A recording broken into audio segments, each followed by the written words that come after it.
Well, welcome everyone to the monthly meeting webinar of the JFK Peace Speech Committee. My name is Martin Schatz, and I'm a member of the committee. And we're very pleased today on the 62nd anniversary of President Kennedy's speech to have Jeff Sachs with us to provide a commentary. As usual, we'll start with the speech, then we'll have Jeff's commentary and question and answers. And at the end, we have a special musical presentation from one of our members who has composed will have a brief segment of a choral work that she has composed based on the speech. So I'm going to turn it now to Amar Ahmad, who's managing the tech part of our program, to start the speech.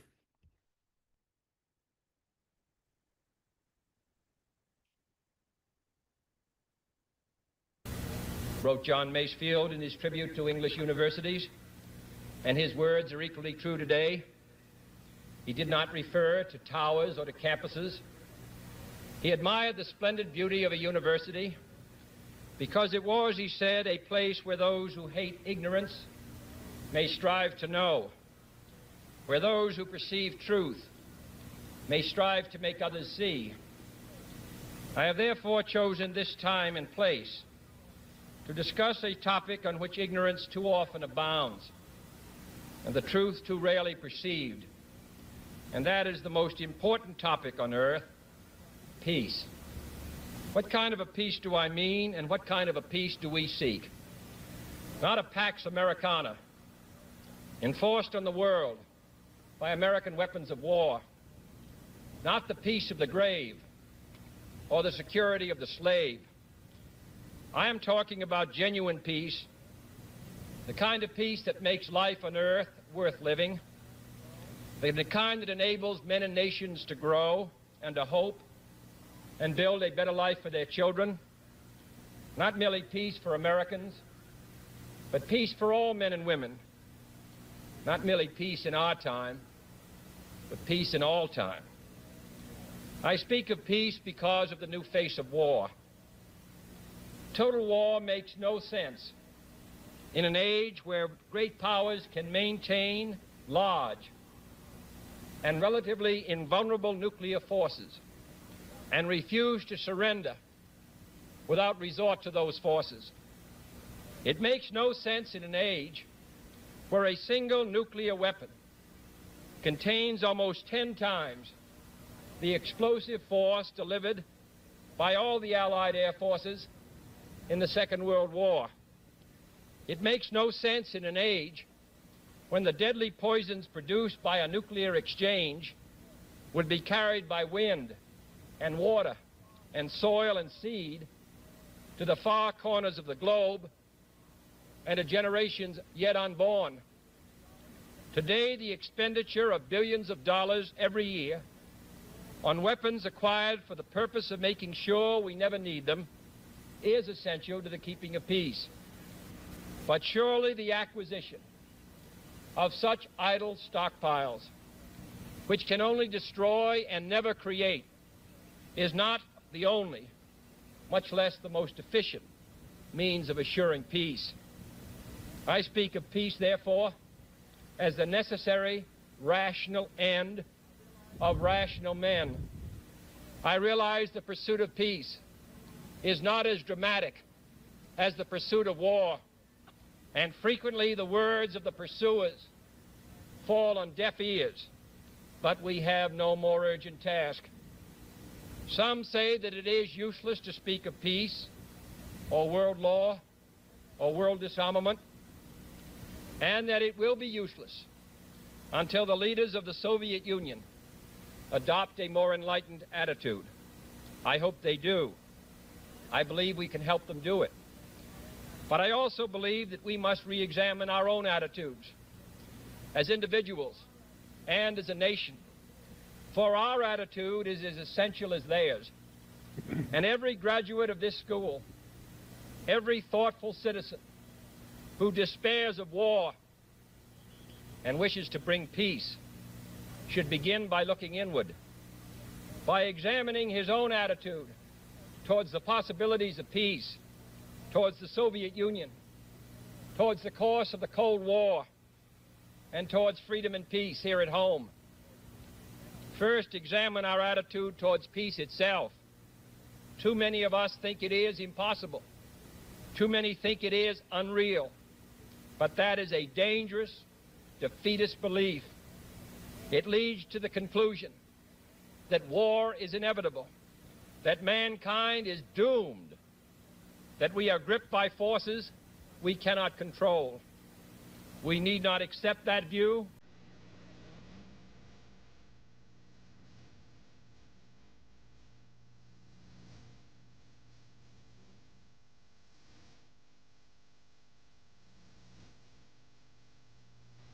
Man,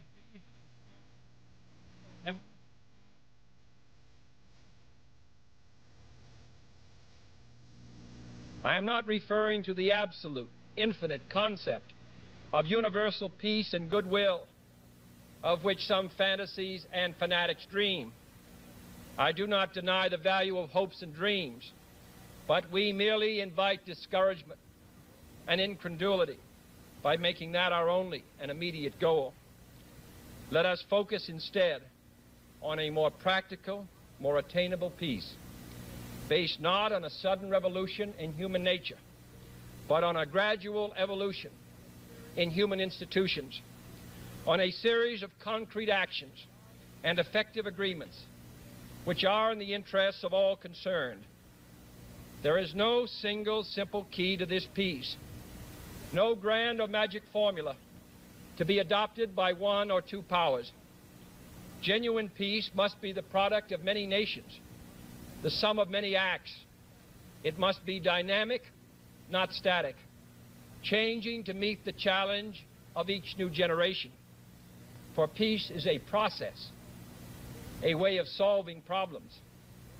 With such a peace, there will still be quarrels and conflicting interests, as there are within families and nations. World peace, like community peace, does not require that each man love his neighbor. It requires only that they live together in mutual tolerance, submitting their disputes to a just and peaceful settlement. And history teaches us that enmities between nations, as between individuals, do not last forever. However fixed our likes and dislikes may seem, the tide of time and events will often bring surprising changes in the relations between nations and neighbors. So let us persevere. Peace need not be impractical, and war need not be inevitable. By defining our goal more clearly, by making it seem more manageable and less remote, we can help all people to see it, to draw hope from it, and to move irresistibly towards it. And second, let us re-examine our attitude towards the Soviet Union. It is discouraging to think that their leaders may actually believe what their propagandists write.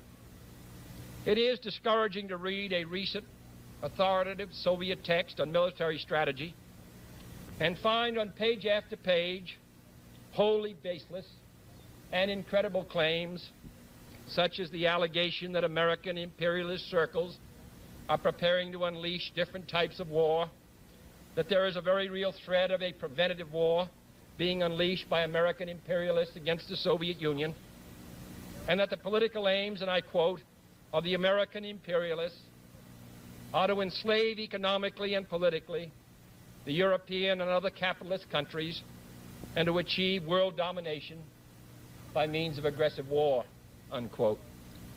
Truly, as it was written long ago, the wicked flee when no man pursueth. Yet it is sad to read these Soviet statements, to realize the extent of the gulf between us. But it is also a warning to the American people not to fall into the same trap as the Soviets, not to see only a distorted and desperate view of the other side, not to see conflict as inevitable, accommodation as impossible, and communication as nothing more than an exchange of threats. No government or social system is so evil that its people must be considered as lacking in virtue.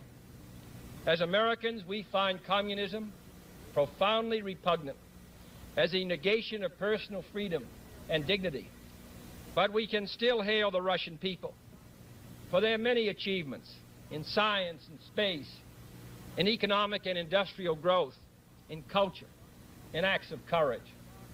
Among the many traits the peoples of our two countries have in common, none is stronger than our mutual abhorrence of war. Almost unique among the major world powers, we have never been at war with each other. And no nation in the history of battle ever suffered more than the Soviet Union in the Second World War. At least 20 million lost their lives. Countless millions of homes and families were burned or sacked. A third of the nation's territory, including 2/3 of its industrial base, was turned into a wasteland, a loss equivalent to the destruction of this country east of Chicago. Today, should total war ever break out again, no matter how, our two countries will be the primary target. It is an ironic but accurate fact that the two strongest powers are the two in the most danger of devastation. All we have built, all we have worked for, would be destroyed in the first 24 hours. And even in the Cold War, which brings burdens and dangers to so many countries, including this nation's closest allies, our two countries bear the heaviest burdens. For we are both devoting massive sums of money to weapons that could be better devoted to combat ignorance, poverty, and disease. We are both caught up in a vicious and dangerous cycle, with suspicion on one side breeding suspicion on the other, and new weapons begetting counter-weapons. In short, both the United States and its allies, and the Soviet Union and its allies, have a mutually deep interest in a just and genuine peace and in holding the arms race. Agreements to this end are in the interests of the Soviet Union as well as ours, and even the most hostile nations can be relied upon to accept and keep those treaty obligations, and only those treaty obligations, which are in their own interest. So let us not be blind to our differences, but let us also direct attention to our common interests and the means by which those differences can be resolved. And if we cannot end now our differences, at least we can help make the world safe for diversity. For in the final analysis, our most basic common link is that we all inhabit this small planet. We all breathe the same air. We all cherish our children's futures, and we are all mortal. Third, let us re-examine our attitude towards the Cold War, remembering we're not engaged in a debate, seeking to pile up debating points. We are not here distributing blame or pointing the finger of judgment. We must deal with the world as it is, and not as it might have been had the history of the last 18 years been different. We must therefore persevere in the search for peace in the hope that constructive changes within the communist bloc might bring within reach solutions which now seem beyond us. We must conduct our affairs in such a way that it becomes in the communist interest to agree on a genuine peace, and above all, while defending our own vital interests, nuclear powers must avert those confrontations which bring an adversary to a choice of either a humiliating retreat or a nuclear war. To adopt that kind of course in the nuclear age would be evidence only of the bankruptcy of our policy or of a collective death wish for the world. To secure these ends, America's weapons are non-provocative, carefully controlled, designed to deter, and capable of selective use. Our military forces are committed to peace and disciplined in self-restraint. Our diplomats are instructed to avoid unnecessary irritants and purely rhetorical hostility, for we can seek a relaxation of tensions without relaxing our guard. And for our part, we do not need to use threats to prove we are resolute. We do not need to jam foreign broadcasts out of fear our faith will be eroded. We are unwilling to impose our system on any unwilling people, but we are willing and able to engage in peaceful competition with any people on earth. Meanwhile, we seek to strengthen the United Nations to help solve its financial problems, to make it a more effective instrument for peace, to develop it into a genuine world security system, a system capable of resolving disputes on the basis of law, of ensuring the security of the large and the small, and of creating conditions under which arms can finally be abolished. At the same time, we seek to keep peace inside the non-communist world, where many nations, all of them our friends, are divided over issues which weaken Western unity, which invite communist intervention, or which threaten to erupt into war. Our efforts in West New Guinea, in the Congo, in the Middle East, and the Indian subcontinent have been persistent and patient, despite criticism from both sides. We have also tried to set an example for others by seeking to adjust small but significant differences with our own closest neighbors in Mexico and Canada. Speaking of other nations, I wish to make one point clear. We are bound to many nations by alliances. These alliances exist because our concern and theirs substantially overlap. Our commitment to defend Western Europe and West Berlin, for example, stands undiminished because of the identity of our vital interests. The United States will make no deal with the Soviet Union at the expense of other nations and other peoples, not merely because they are our partners, but also because their interests and ours converge. Our interests converge, however, not only in defending the frontiers of freedom, but in pursuing the paths of peace. It is our hope and the purpose of Allied policy to convince the Soviet Union that she too should let each nation choose its own future, so long as that choice does not interfere with the choices of others. The communist drive to impose their political and economic system on others is the primary cause of world tension today. For there can be no doubt that if all nations could refrain from interfering in the self-determination of others, the peace would be much more assured. This will require a new effort to achieve world law, a new context for world discussions.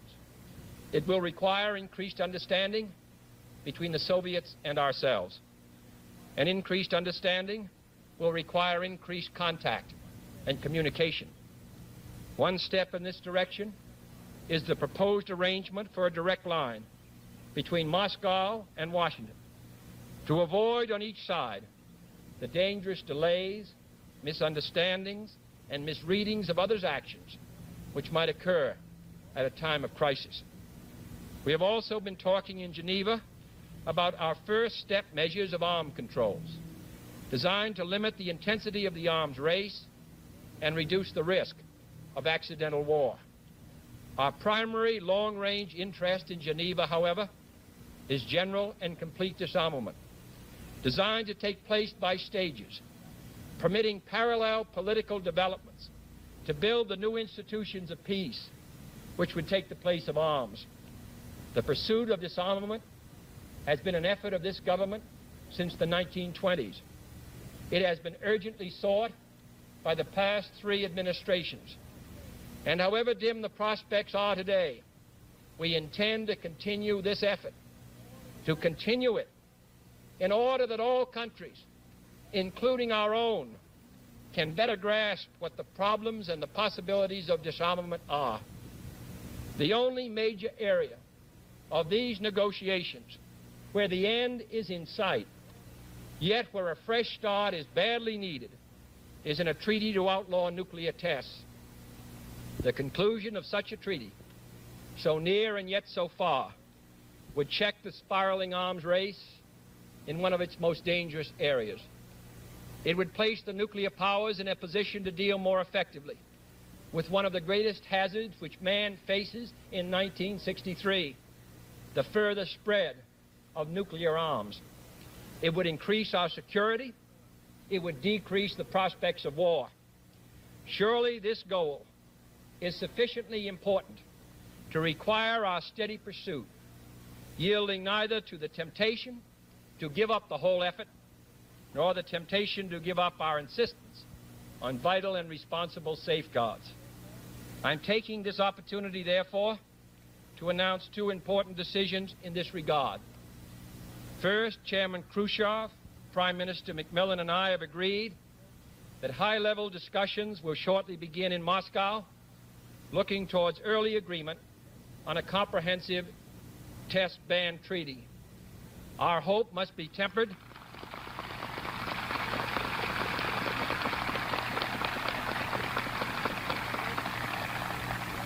Our hopes must be tempered with the caution of history, but with our hopes go the hopes of all mankind. Second, to make clear our good faith and solemn convictions on this matter, I now declare that the United States does not propose to conduct nuclear tests in the atmosphere so long as other states do not do so. We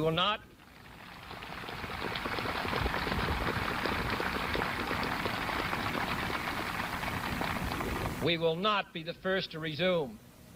Such a declaration is no substitute for a formal binding treaty, but I hope it will help us achieve one.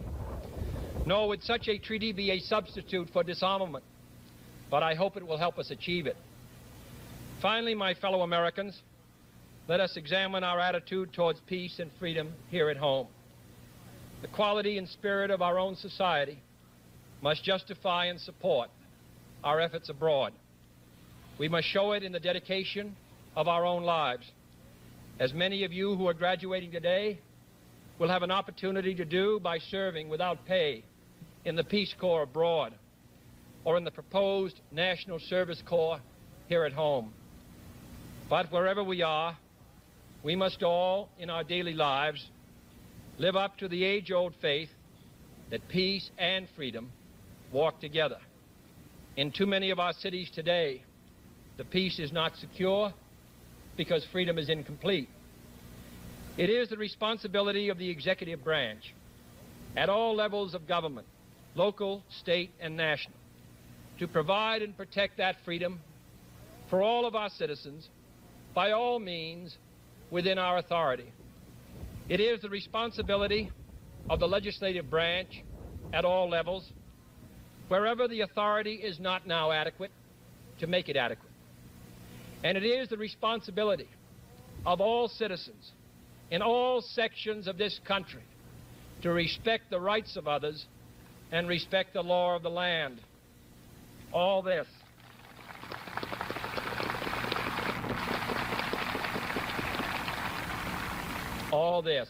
is not unrelated to world peace. When a man's way please the Lord, the scriptures tell us, he maketh even his enemies to be at peace with him. And is not peace, in the last analysis, basically a matter of human rights? The right to live out our lives without fear of devastation, the right to breathe air as nature provided it, the right of future generations to a healthy existence.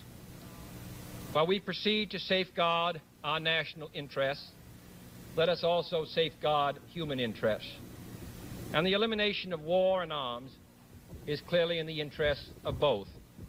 No treaty, however much it may be to the advantage of all, however tightly it may be worded, can provide absolute security against the risks of deception and evasion. But it can, if it is sufficiently effective in its enforcement, and it is sufficiently in the interest of its signers, offer far more security and far fewer risks than an unabated uncontrolled, unpredictable arms race. The United States, as the world knows, will never start a war. We do not want a war. We do not now expect a war. This generation of Americans has already had enough, more than enough, of war and hate and oppression.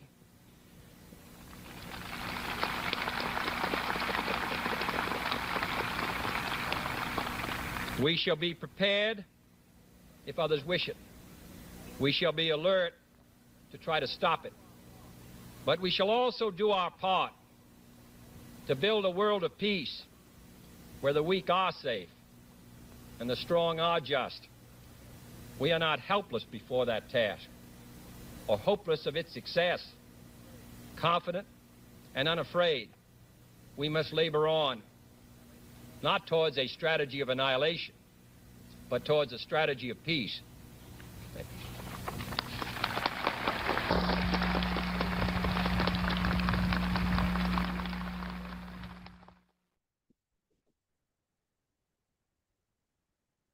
Thank you very much.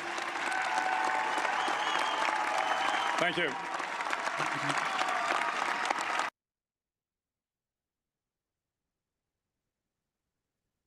Well, thank you again, everyone, for joining us. We're going to have our commentary, and then following that, we'll have a question and answer segment. If you would please put questions you have in the chat, we'll try and get to as many as we can. I know that our commentator doesn't need any words of introduction, but I'm going to say a few words of introduction anyhow.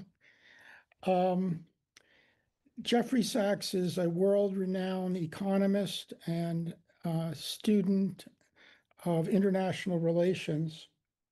He is the author of many books, including To Move the World, JFK's Quest for Peace. Quest for Peace. Sorry about that. And I will just say this, if you're looking for somebody that embodies JFK's quest for peace today, we don't have to look any farther than our commentator this evening. Thank you very much, Jeff, for joining us. Marty, thank you for that. And thank you, everybody, for gathering on this 62nd anniversary. Oh, my. Well, first, it's heartbreaking to listen what we lost. We certainly lost in our country the greatest statesman that we have had since Franklin Roosevelt, and a man who, in the year of that speech, was leading the world to peace and leading the world in an absolutely gifted way. Everyone should remember that it was just a few weeks after this speech that the US and the Soviet Union did sign the Partial Nuclear Test Ban Treaty.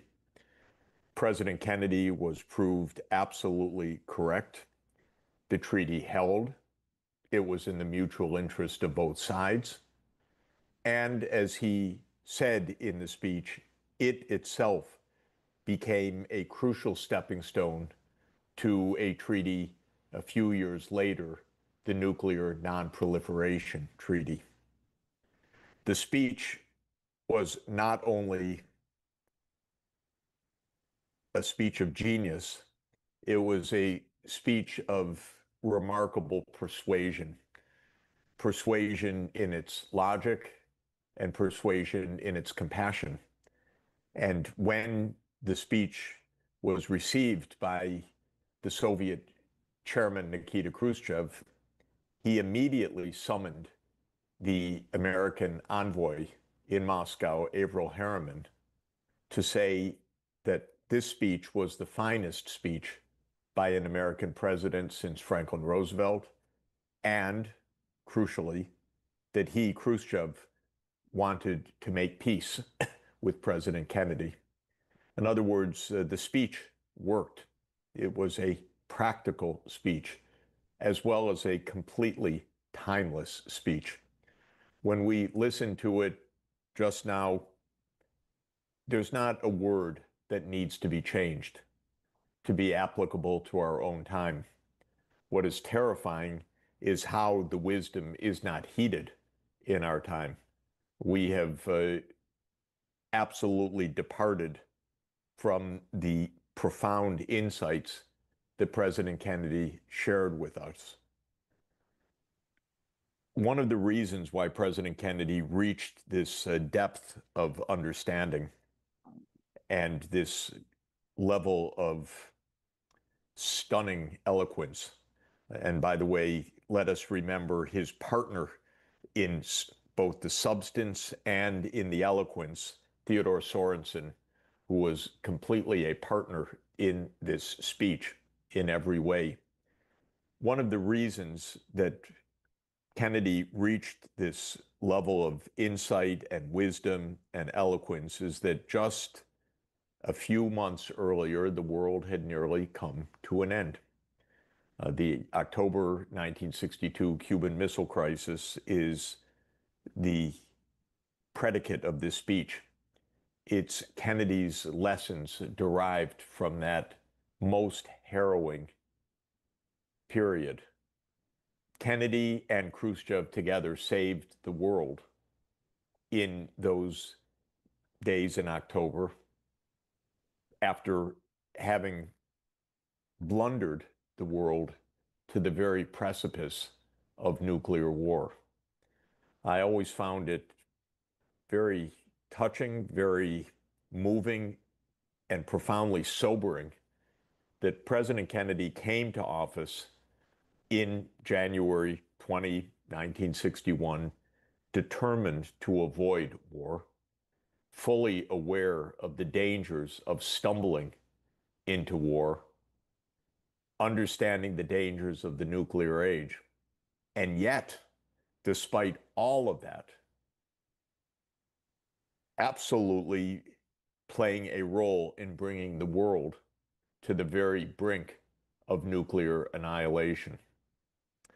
Let's just say that that was such a shocking period for both Kennedy and Khrushchev, and a moment in which both of them reached the realization that they were more partners than enemies in saving the world, and that they were each surrounded by warmongers, by naive advisors who, if the advice had been heeded, would have brought the world to nuclear war. So both Kennedy and Khrushchev, after this harrowing event in the Cuban Missile Crisis, realized how crucial it was to step back from the very edge of global destruction. And Kennedy succeeded in doing that, and this speech is a powerful part of Kennedy's quest for peace and his campaign for peace in 1963. I don't want to go through every bit of the speech in detail. We've just heard it, but I have to tell you, having read it dozens, maybe hundreds of times, and having watched it innumerable times to write my book about this speech and about this year, even now, as I read it again just before our meeting, I find it astounding in its logic and power and eloquence. And I want to draw our attention to a few points. First, he says, what kind of peace do I mean? And he says, not a Pax Americana, but a genuine peace, the kind of peace that makes life on earth worth living. He immediately sets the stage that this is not some harsh condition. This is aiming for the good of the world. Then he talks about the new face of war. Total war makes no sense in an age when great powers can maintain large and relatively invulnerable nuclear forces and refuse to surrender without resort to those forces. That's the world that we are in today. Still, we're in a world of 9 nuclear powers. Russia, The successor state, the continuation state of the Soviet Union, has, as does the United States, 6,000 nuclear warheads, roughly 1,600 in active deployment. Neither side is going to be defeated before using those weapons. The idea, and we hear it every day, we should defeat Russia. We should defeat Putin. This is a mind-boggling miscalculation and misunderstanding. We are in the new face of war, and total war. Defeating Russia makes no sense in an age when great powers can maintain large and relatively invulnerable nuclear forces. Next, President Kennedy talks about the tragedy of the arms race, where he says that this accumulation of weapons never to be used is not the only, much less the most efficient, means of assuring peace. And so he calls peace the necessary rational end of rational men. This is wonderful, but we barely hear it in our world today, that we should be pursuing peace. We don't hear it once by European leaders any day these days. It's so sad and so worrisome, but Kennedy gets it so right. Then he says one of the most amazing things in this speech: to achieve peace, we must re-examine our own attitude, for our attitude is as essential as theirs. When is the last time an American president didn't point a finger at the enemy, but said, let us reconsider our own assumptions? Well, by saying that, President Kennedy opened the way to peace. He opened the way to the heart and the mind of Nikita Khrushchev and his counterparts. And he enabled both sides to re-examine their own attitudes. He says, let us examine our attitude towards peace itself, because too many of us think it is impossible. We hear that all the time. Oh, you can't negotiate with Putin. But this is exactly what Kennedy was warning us against. This kind of pessimism that makes it seem that war is inevitable, that mankind is doomed, that we are gripped by forces we cannot control. We cannot accept that view, says President John F. Kennedy. And he's right. And then he talks about what kind of peace: a practical peace, a peace of many parts, a dynamic peace, a peace that changes to meet the challenge of each new generation. And he makes an astoundingly wise statement. For peace is a process, a way of solving problems. It's an approach. It's a technique. It's not simply an end state. It's the way that one approaches crises. And then he says, it doesn't require that we love each other as our neighbors, only that we can live together in mutual tolerance. So wise, so practical, and so correct. Now, how to get there? He has a line that is one of my favorites. I repeat it nonstop in my adult life. He says, by defining our goal more clearly, by making it seem more manageable and less remote, we can help all peoples to see it, to draw hope from it, and to move irresistibly toward it. This was Kennedy's style of leadership. Define a clear goal, show that it can be achieved, and thereby give hope, thereby have people draw irresistibly toward it. He did it with peace. He did it with going to the moon. He did it in his leadership, helping people to have a vision and then showing that the vision was and is within reach. How to achieve this? He says, don't fall into the trap of propaganda. Don't fall into the trap of thinking the worst of the other side. And he says that communication is essential. I say this every day, especially to the European leaders these days. They don't even try to talk to Russian counterparts. This is crazy. This is world-threatening. The foreign ministers don't talk to the Russian foreign minister. I've been in meetings where they go out of their way to have no contact. The leaders of Europe don't even pick up the phone. I offer them my Zoom account every day. It is so dangerous, the lack of communication. Then President Kennedy goes on to say that no government or social system is so evil that its people must be considered as lacking in virtue. He praises the Russian people. We can hail the Russian people for their many achievements in science and space, in economic and industrial growth, in culture and in acts of courage. And he notes that no nation in history of battle ever suffered more than the Soviet Union suffered in the course of the Second World War. How extraordinarily correct and magnanimous of the president. And we just had the 80th anniversary of the defeat of Nazism. And the Western leaders wouldn't say one word about the Russian role in that defeat. The Soviet Union lost 27 million people. And these shockingly, I don't know the word, undiplomatic and unwise leaders couldn't say one positive word, couldn't include Russia in the memorials at concentration camps that the Soviet Union itself had liberated. How can we make peace with this kind of stupid hatred?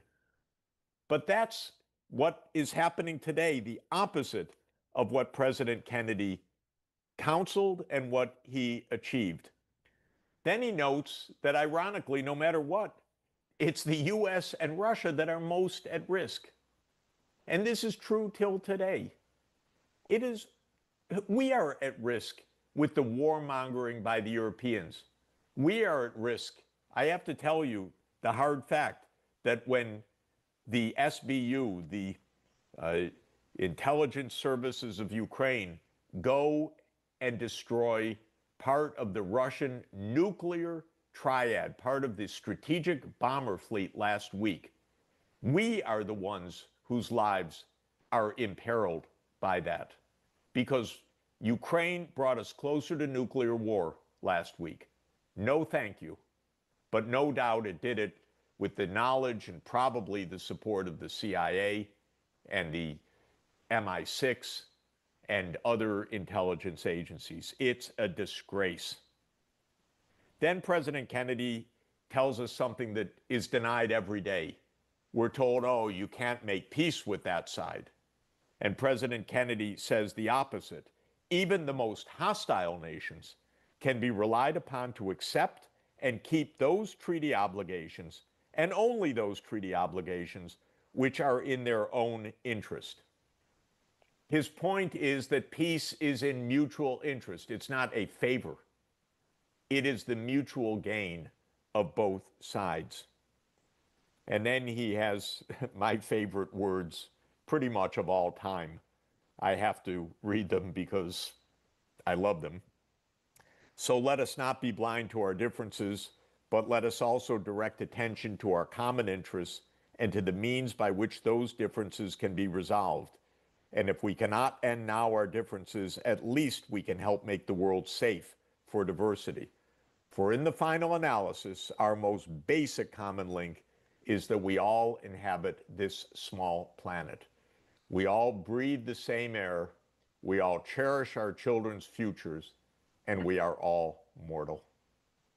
So he lays it right on the line that we are a common humanity and we have our common interests, and because of that, we can make a common peace. He calls on us to persevere in the search for peace.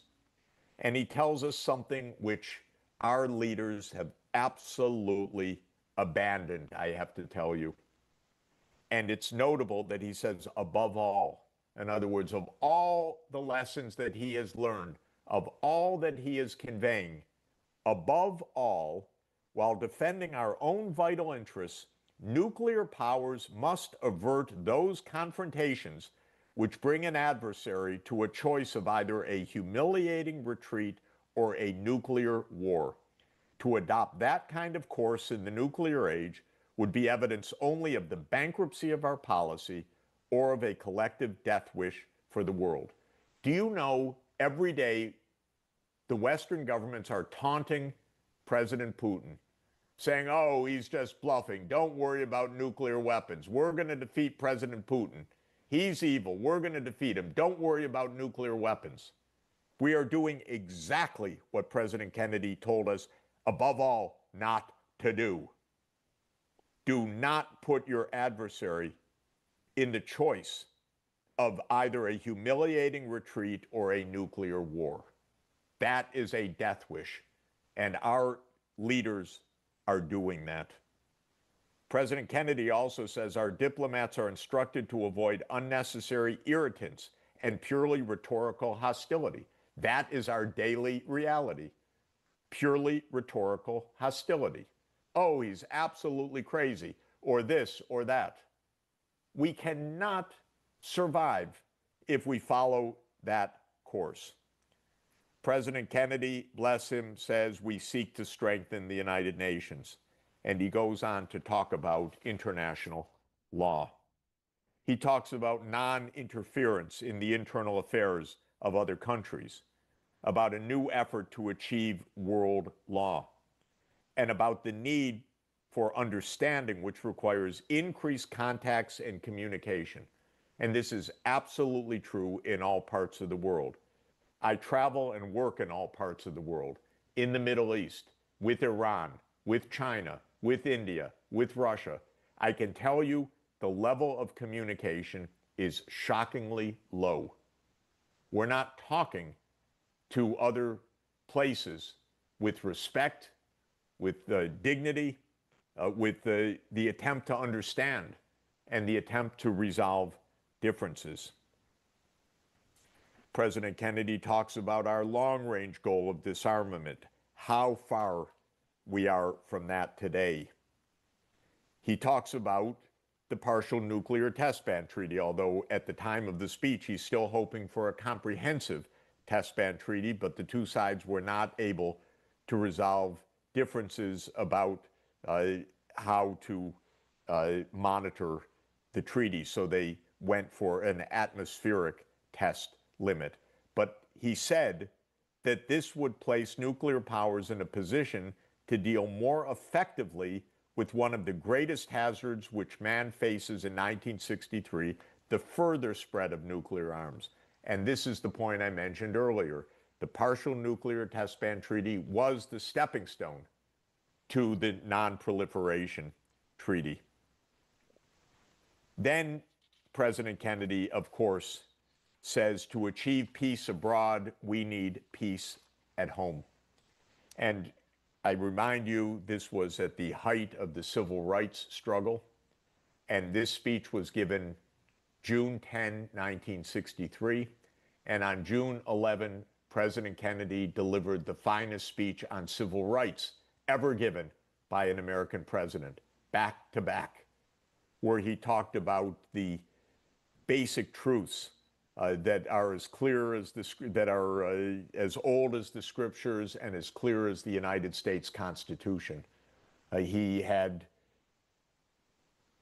Martin Luther King stunned with the eloquence and with the power and with the commitment that President Kennedy showed to the civil rights cause. Notice that he says at the end of the speech, the United States, as the world knows, will never start a war. Alas, if only we had kept to that standard. We have started innumerable wars, I'm sorry to say. And this is something that we have to overcome in our foreign policy. But he bids us to be confident and unafraid and to labor on, not toward a strategy of annihilation, but toward a strategy of peace.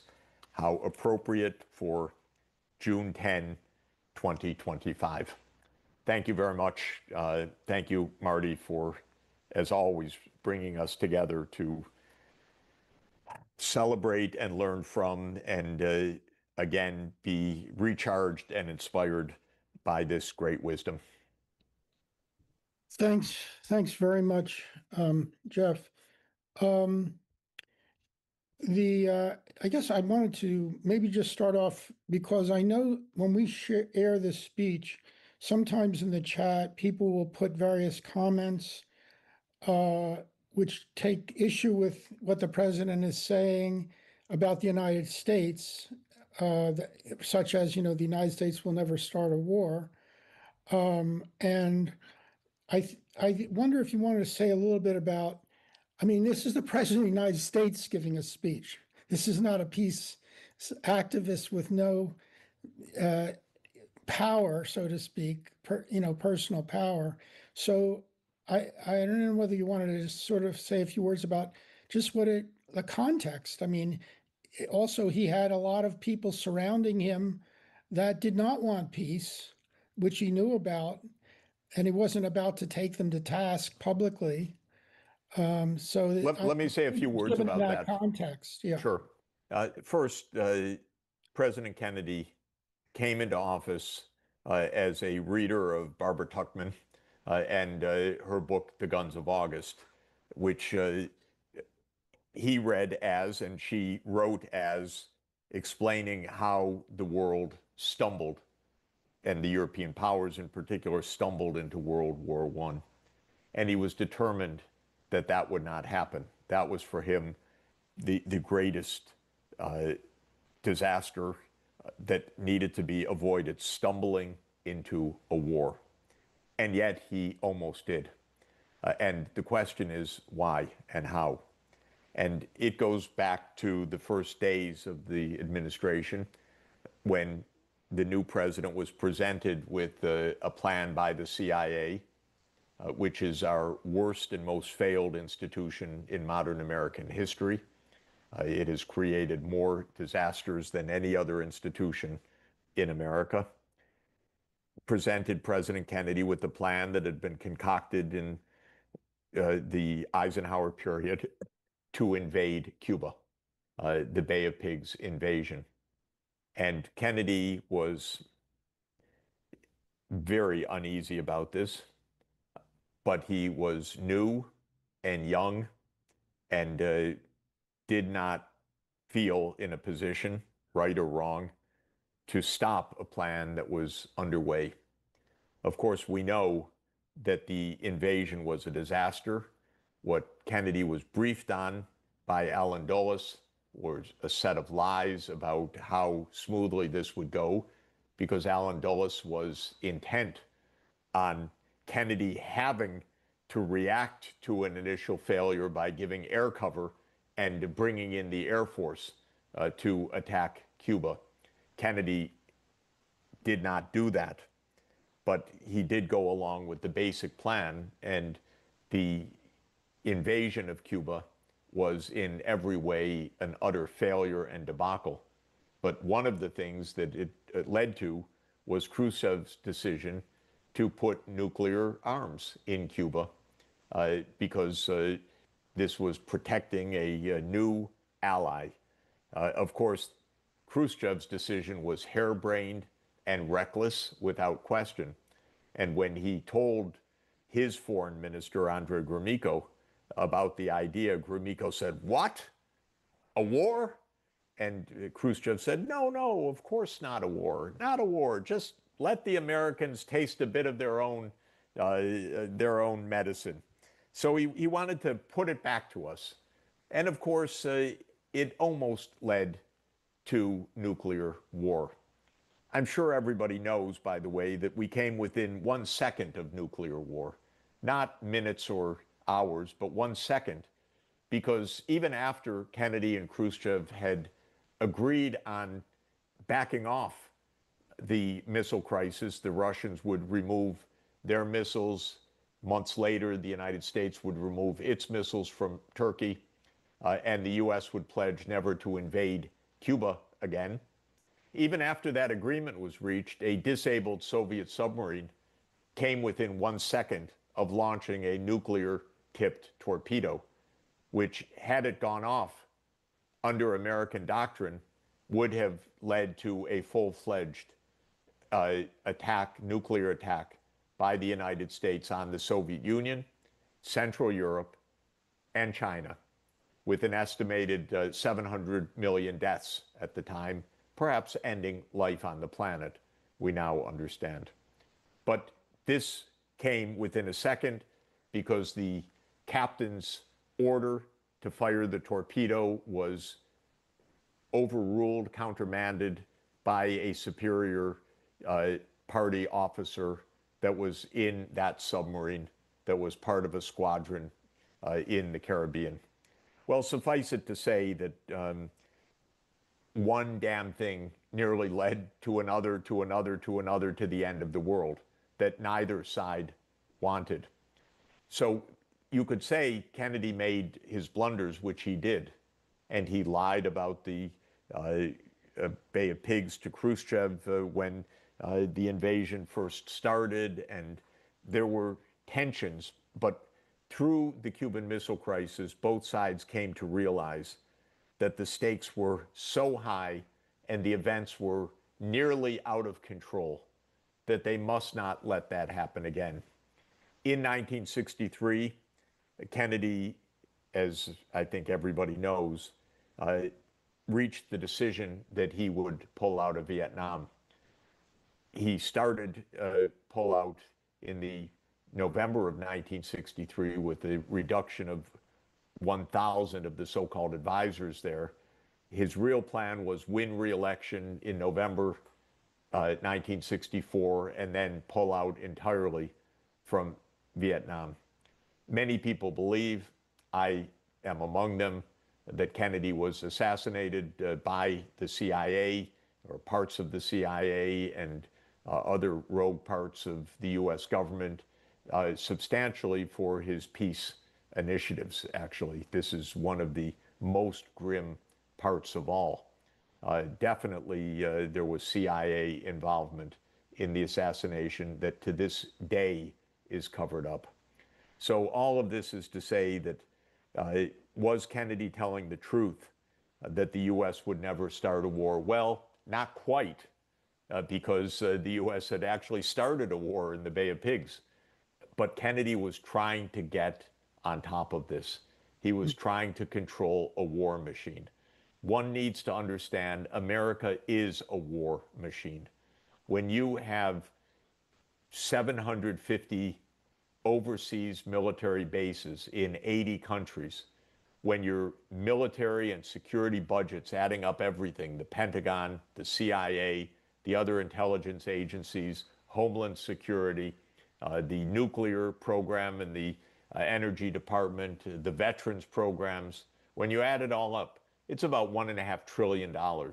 When you have a business so large, that's a war machine, always revving.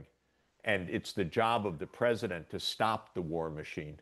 In 1963, President Kennedy tried desperately to stop the war machine. And he made a brilliant step, the most brilliant of any of our presidents from then until today. Yeah, also, I just wanted to, when you said Ted Sorensen was an author, I think also Norman Cousins may have contributed to the speech. I know he was an advisor at the time, and he was one of the founders of the Committee for Sane Nuclear Policy. Yeah, I don't think Cousins actually contributed to the text, but he contributed to the movement, and he contributed to the interchange between Khrushchev and Kennedy. He was an informal go-between, and he visited Khrushchev. He was close to Kennedy, and so he definitely played a role. When it comes to the speech, my impression is that it was overwhelmingly drafted by two people, by Sorensen and by Kennedy. And in fact, famously, Kennedy refused to circulate it within the bureaucracy until the day before the speech because he did not want the State Department or the Pentagon or anyone else trying to block the speech. And so this was tightly held, and it was written together with Ted Sorensen. I had the great joy of knowing Ted Sorensen. What a magnificent man. What a magnificent human being. And they were very close partners in this. Okay. Again, if people have questions, we'd like you to put them in the chat, and we'll try and take them out of the chat. One question here, Jeff, is a person is suggesting that you've been outspokenly supportive of the current president, even though he pulled us out of the last remaining arms control treaties. And I wondered, would you want to comment on that? Yeah, I'm not supportive of the president per se. I'm supportive of his attempt to end the war in Ukraine and trying to encourage him to recognize a state of Palestine and to negotiate with Iran and to pull back from conflict with China.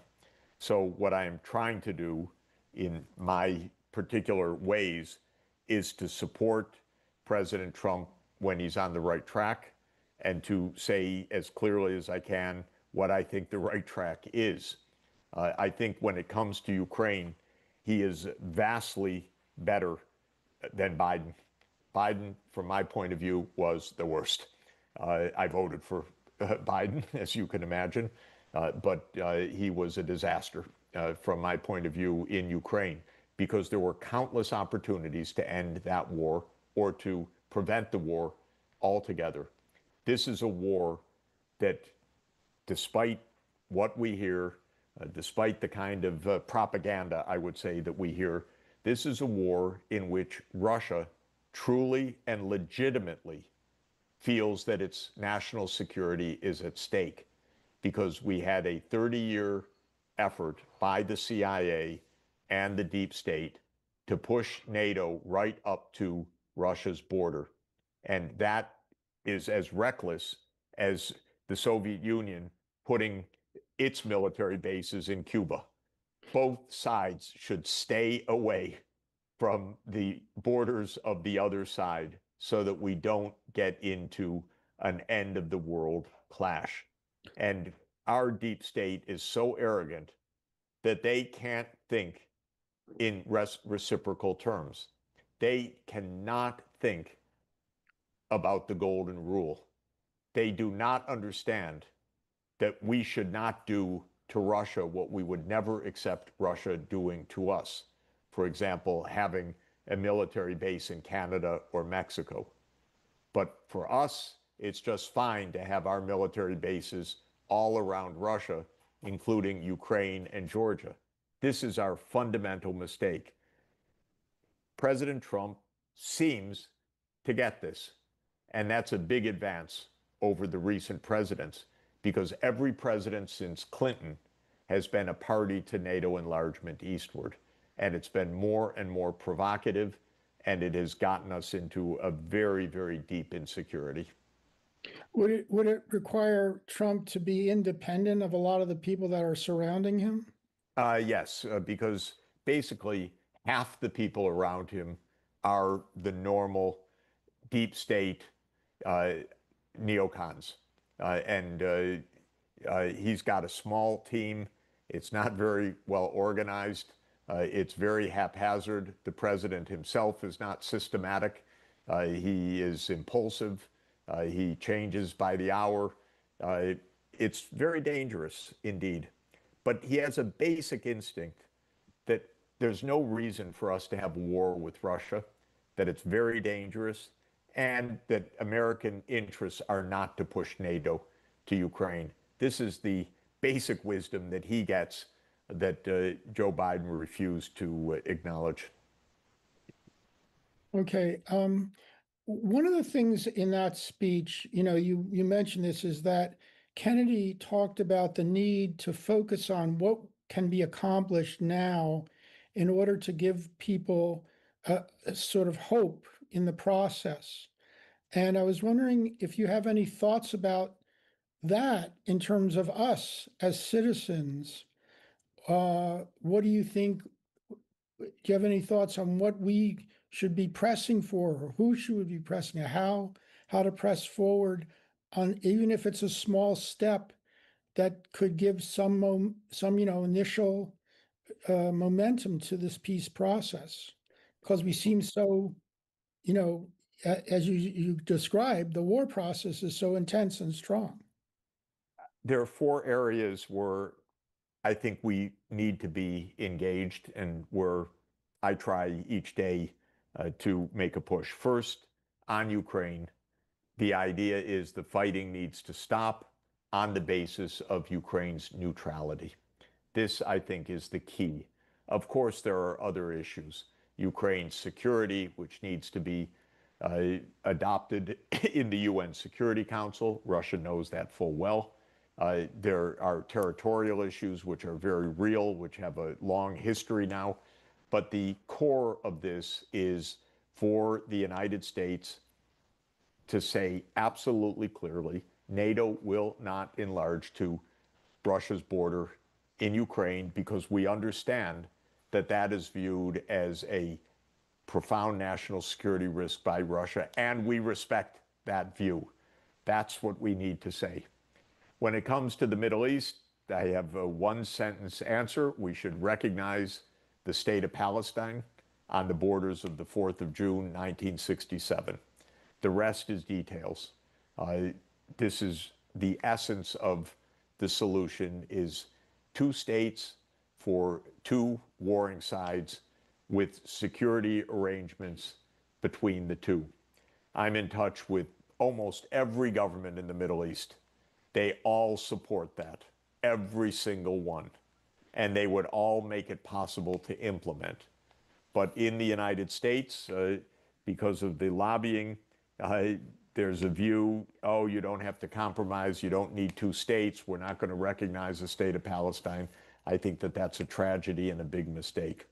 The third area is an agreement with Iran, which also is within reach.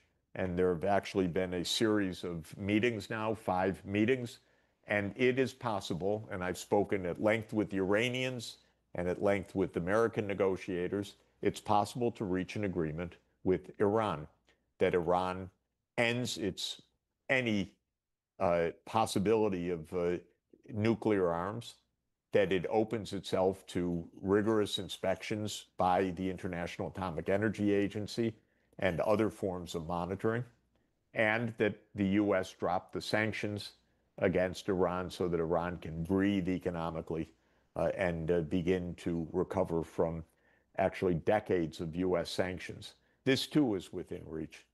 And the final one that I would mention is to avoid war with China. And the main way that we would go to war with China is over Taiwan. Taiwan is essentially the Ukraine of East Asia. If we say to Taiwan, we will defend you, we will sell you arms, we've got your back, we threaten Taiwan's very survival, paradoxically, because what could happen is that Taiwan would then declare independence from China, which would provoke a war. And this is what needs to be avoided. The United States should not interfere in the internal affairs of China. That means the relations across the straits. That means between the governments of the Republic of China and the People's Republic of China. And one thing that it surely means is the United States should not be selling arms to Taiwan. It's just like building Ukraine's army. It didn't save Ukraine. It ended up devastating Ukraine. The same will happen with Taiwan if we continue on our current course. Thank you. Well, another question from the chat involves, I don't know if you're familiar with this, but someone mentioned the regenerative economics. Mm-hmm. Whether you know about that and whether you have comments on that. Apparently there's some online courses in it. Essentially, I use that language, but I use a more general concept called sustainable development, which means that we should be pursuing an economic strategy and an economic framework in which we have not only prosperity, but reduced inequality and environmental sustainability to protect the soils, the air, the fresh water, and the climate, and peace and cooperation, as we've been discussing. So that's what I call sustainable development.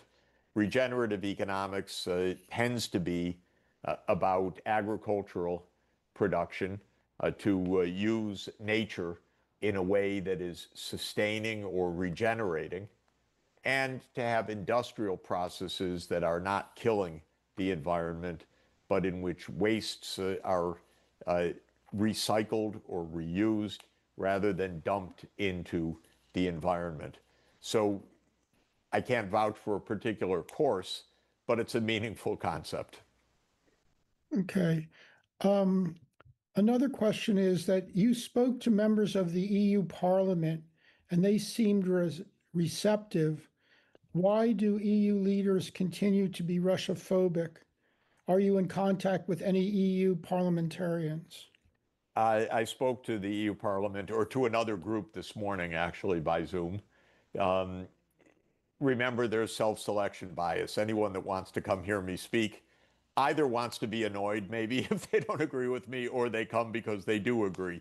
But it was not a random cross-section of the Parliament. It was a meeting in which my speech was announced, and fortunately, many, many people came, and it was a very warm reception. But I don't think that it was a random sample of the Parliament.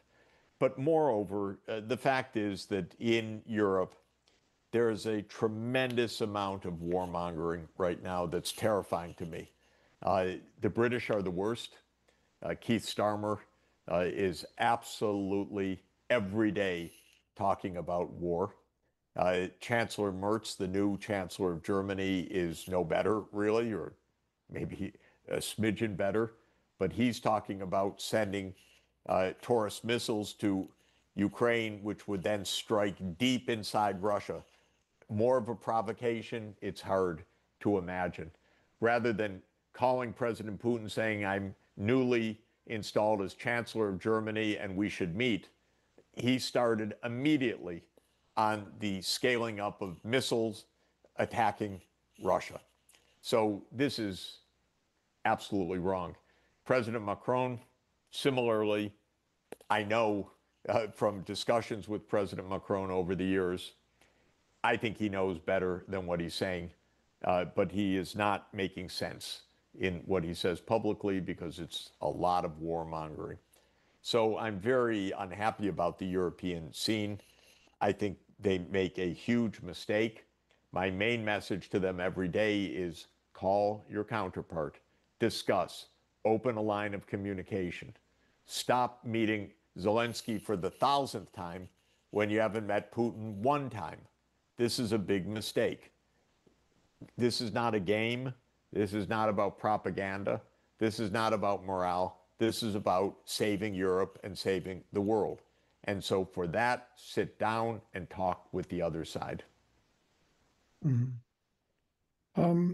Okay, another question here is, could you comment on the ICE raids and the protests against ICE raids, particularly, I guess, in Los Angeles, which Kennedy does address our domestic situation as part of the peace process? Our country is at each other's necks. And of course, I abhor this kind of approach. We're not speaking to each other. We're not calmly analyzing. The idea of the Trump administration, personally of the president, but also the strategy, is come out swinging in every way. And the idea also became, for many governments, many administrations, that the first 100 days are a test of will, not an opportunity to present a case to the American people, not an opportunity for discussion and debate, but you bludgeon as much as possible during the first 100 days because you're measured against history. I find all of this wrong. You know, President Trump has signed, if I have the count right, only 5 pieces of legislation, but he has issued hundreds of executive decrees. So we're living with one-person rule. Now, the reason is that the executive decrees, he declares emergencies here and there, sends the National Guard, sends the military to LA. It's one-person rule. We, I thought, got over that in 1776, but we're back to it right now. And it doesn't work. It's not the way to solve any problems in this country. The only way to solve problems are to analyze them, understand them, mutually respectfully debate them, speak with opposing sides, and then find some resolution. As President Kennedy said, peace is a process, a way of solving problems. And we're not solving problems peacefully. The president is escalating, of course, in a very dangerous and provocative way.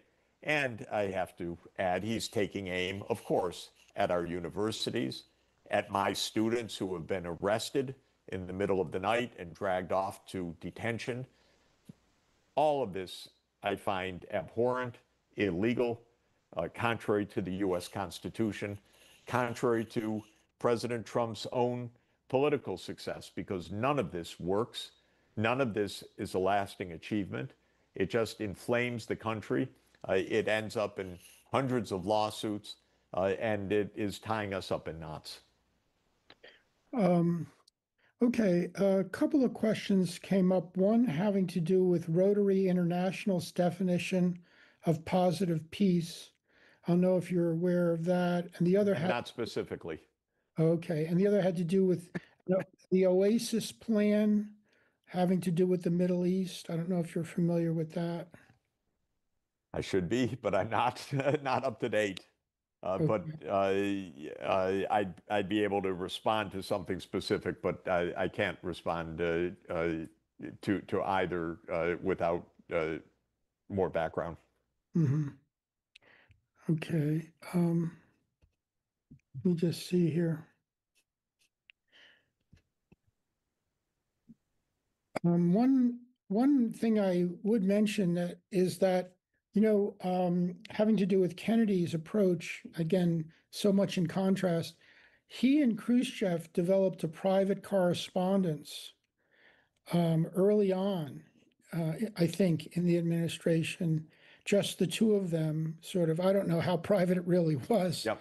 Imagine there were people observing it, but that may have played a role in their being able to have some understanding of each other at the moment of the Cuban Missile Crisis. There's actually a volume that you can get online, I think, on Amazon for people interested, the Kennedy-Khrushchev correspondence.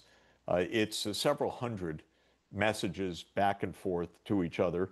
It wasn't entirely private. What they said was that it would be within a restricted circle of the most senior advisors, and it would not be made public. So it would not be used to embarrass the other side or press the other side. This would be a private communication. And it's an amazing communication to read.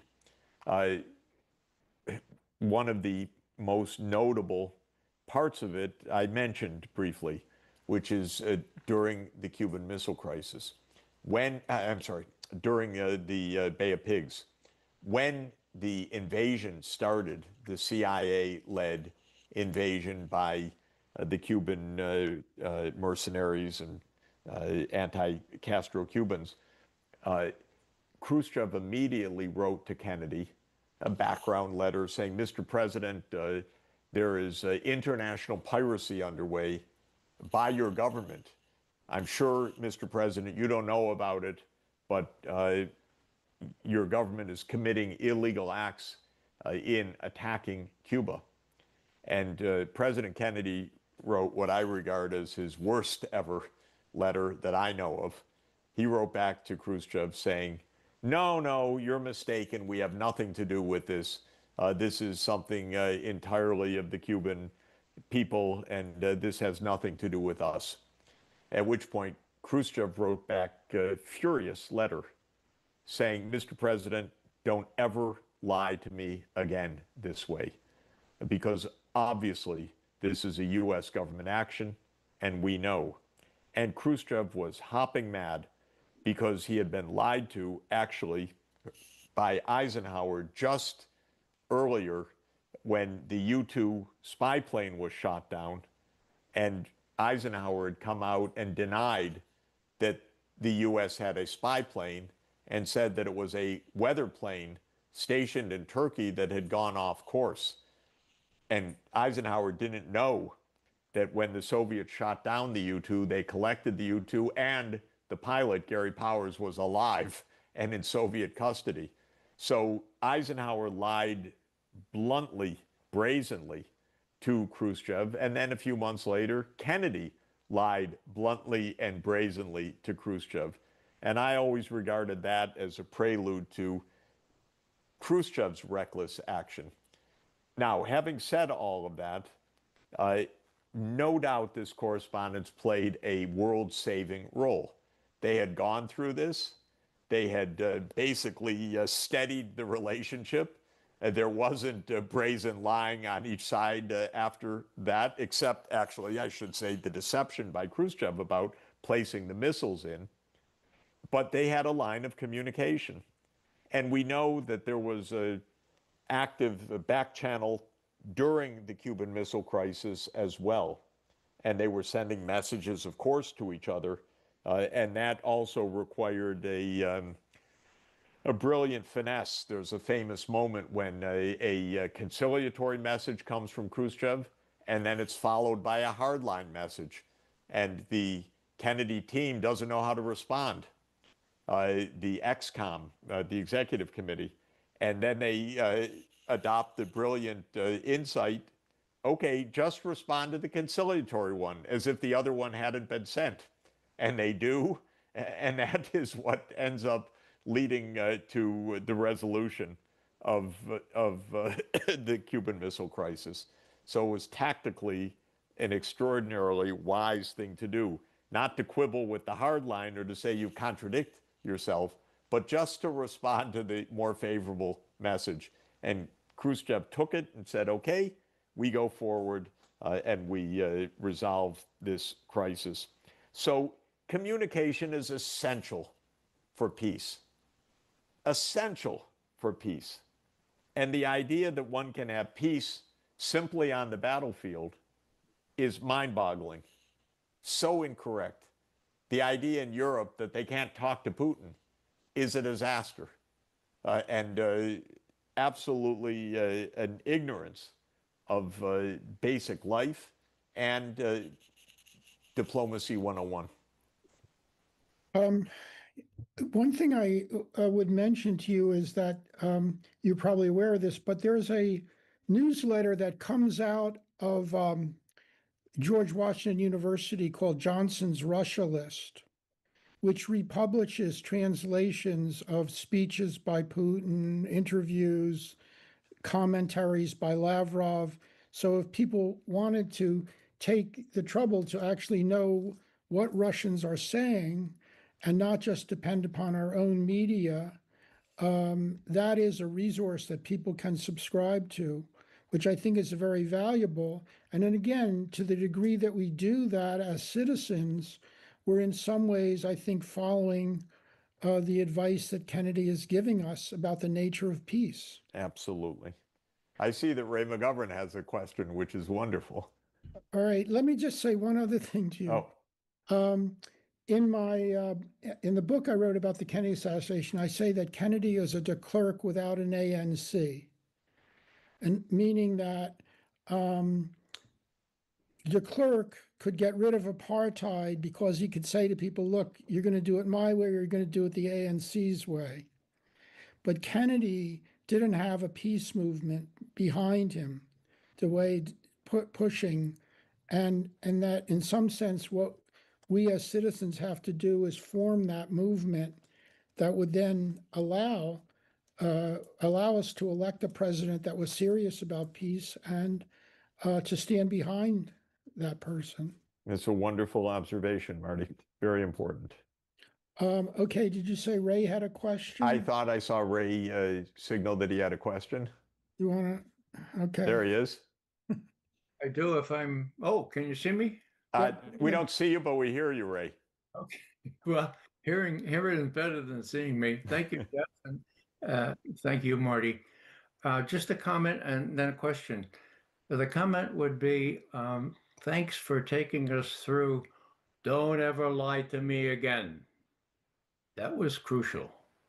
Of course, we know that the CIA pulled the wool over JFK's lies and went ahead and then expected JFK to be pressured into using the US military to rescue those guys on the way to pay of pigs.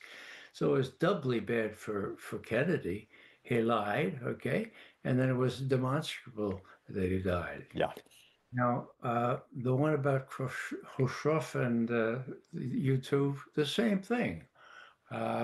Eisenhower was lied to, and then he had to say, oh gosh, yeah, well, because they had carried back. He was supposed to take a poison pill. He chickened out.